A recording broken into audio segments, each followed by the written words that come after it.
आज आप झारखंड के जमशेदपुर में आए। आज आप लोगों का कार्यक्रम था।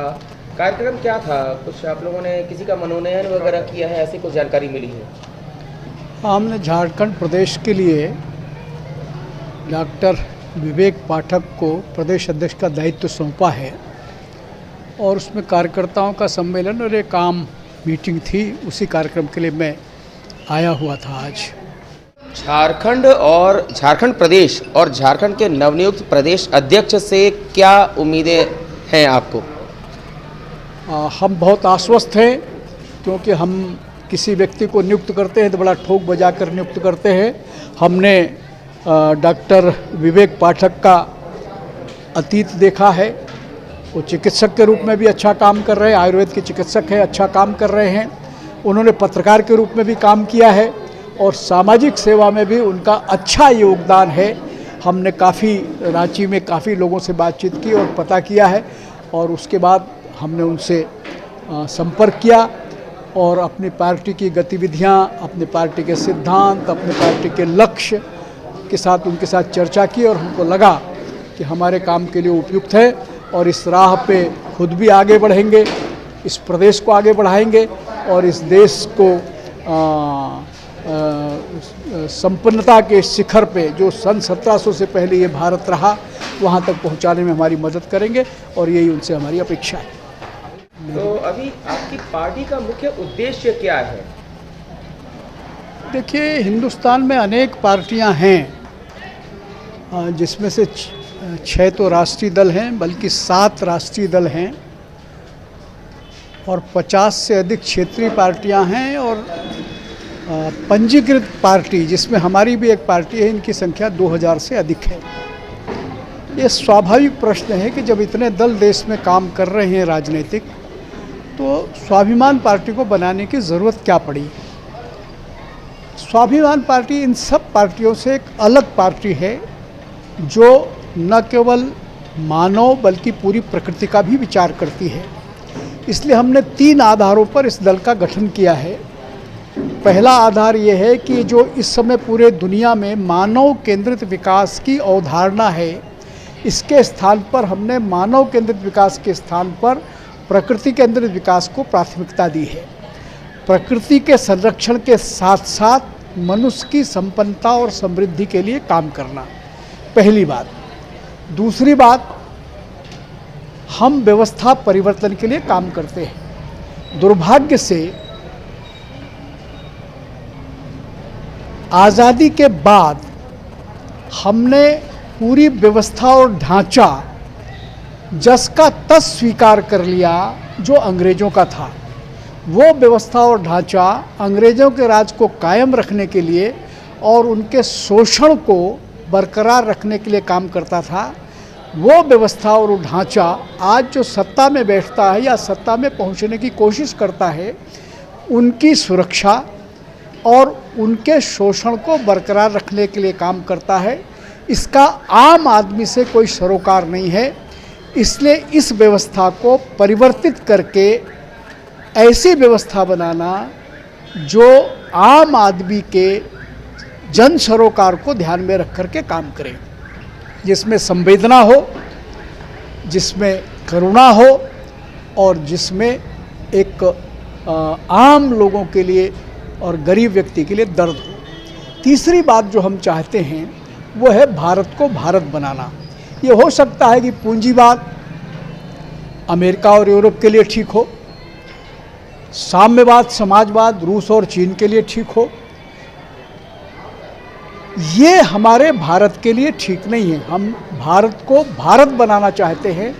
भारत की तासीर और तेवर के अनुसार हमारी सारी व्यवस्थाओं को बनाना चाहते हैं, जिसमें शिक्षा की व्यवस्था हो, चिकित्सा की व्यवस्था हो, न्याय की व्यवस्था हो, प्रशासन की व्यवस्था हो।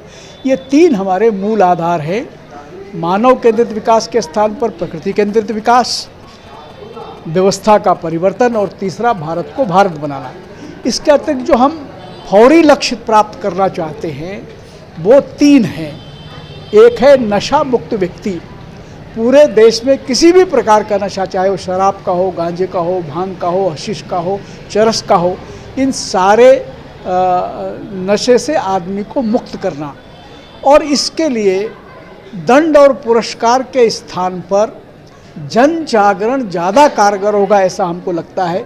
क्योंकि इस समय भी देश के 6 राज्य ऐसे हैं जिसमें शराब की पूरी बंदी है। उसमें गुजरात भी है, लेकिन आप गुजरात चले जाइए तो जिस ब्रांड की जैसी शराब चाहिए आपको उपलब्ध हो जाएगी। बाकी राज्यों में जहाँ पर शराब खुली है वहाँ तो आपको शराब की दुकान में जाकर शराब लेना पड़ता है। गुजरात और बिहार जैसे राज्य जहाँ पर शराबबंदी है वहाँ पर आपको घर पहुँच सेवा मिलती है, बल्कि पैसा थोड़ा सा ज़्यादा देना पड़ता है। इसलिए ये समझ में आया कि व्यक्ति को अगर नशा मुक्त करना है तो प्रतिबंध लगा कर नहीं होगा, उसके मानस में परिवर्तन करके होगा। इसलिए नशा मुक्त व्यक्ति हमारी पहली प्राथमिकता है। दूसरा, आज पूरे देश भर के अंदर 20-20, 25-25 साल का नौजवान हार्ट अटैक से मर जाता है। और कैंसर का जिस बड़े पैमाने पर प्रसार हो रहा है उसके पीछे एक सबसे बड़ा कारण है, एक तो वातावरण का, जलवायु का परिवर्तन, प्रदूषण वातावरण में, और दूसरा विष युक्त अनाज। इसलिए दूसरा हमारा काम होगा विष मुक्त खेती। और तीसरा, आज जो इस हिंदुस्तान की सबसे बड़ी समस्या अगर कोई है वो है भ्रष्टाचार। भ्रष्टाचार ने सारे देश के व्यक्तियों का जीवन नरक करके रखा हुआ है। इसलिए तीसरी बात जो हम करना चाहते हैं, भ्रष्टाचार मुक्त राजनीति, नशा मुक्त व्यक्ति, विष मुक्त खेती और भ्रष्टाचार मुक्त राजनीति। इन 3 लक्ष्यों को प्राप्त करने के लिए और 3 सिद्धांत को लेकर के हम चल रहे हैं। ये बात जरूर है कि रास्ता बड़ा कठिन है, डगर पनघट की जैसे कहते हैं बड़ी कठिन है, लेकिन हम इस बात को जानते हैं कि अगर हम बिना थके, बिना रुके, दृढ़ता से अपने कदम बढ़ाते रहेंगे तो निश्चित ही मंजिल की तरफ पहुंच जाएंगे। और पार्टी के जितने भी वरीय पदाधिकारी हैं सबको मैं धन्यवाद देना चाहूँगा कि मुझे इस योग्य समझा गया कि मैं पार्टी को झारखंड में लगातार आगे बढ़ाने के योग्य हूँ, ऐसा समझा गया। इसके लिए मैं आभारी हूँ। मेरा प्रयास ये रहेगा कि पार्टी की जो अपेक्षाएं हैं, प्रकृति केंद्रित विकास, भ्रष्टाचार मुक्त राजनीति, नशा मुक्त व्यक्ति और विष मुक्त खेती, इन सब विषयों को लेकर आगे बढ़ूं। जनसेवा से संबंधित मेरा काम पहले भी रहा है। भ्रष्टाचार को ख़त्म किया जा सकता है, ऐसा नहीं है कि ख़त्म नहीं किया जा सकता। अचानक कोई चीज़ नहीं हो सकती, लेकिन धीरे धीरे करके हम लोग सब साथ मिलकर ये काम कर सकते हैं। और जिस प्रकार पार्टी ने मुझसे उम्मीदें लगाई हैं, मैं उम्मीद रखता हूं कि झारखंड वासी जो स्वाभिमान के साथ जीना चाहते हैं, झारखंड के अंदर एक बहुत बड़ी चीज़ है, बिरसा मुंडा की धरती है, उलगुलान की धरती है ये। और उलगुलान क्यों होता है? स्वाभिमान पाने के लिए, और स्वाभिमान से हर कोई जीना चाहता है। मुझे पूरी उम्मीद है कि मैं झारखंड वासियों को पूरे प्रयास के साथ उनका स्वाभिमान दिलाने में सफल हो सकता हूं, और लोगों का पूरा साथ सहयोग मिलेगा, भरपूर प्यार मिलेगा, लोग हर तरीके से हमारा साथ देंगे। इसलिए मैं एक बात और कहता हूं, आप मेरा साथ दीजिए, मैं आपको अधिकार दूंगा। इसी बात के साथ मैं आगे बढ़ने की कोशिश करता हूं और उम्मीद करता हूं कि झारखंड का हर एक नागरिक स्वाभिमान से जीने के लिए मेरा साथ देगा, मुझे प्यार देगा, और मैं हर व्यक्ति के साथ उनके हर समय तैयार खड़ा हूं उनके साथ चलने के लिए। धन्यवाद विवेक जी।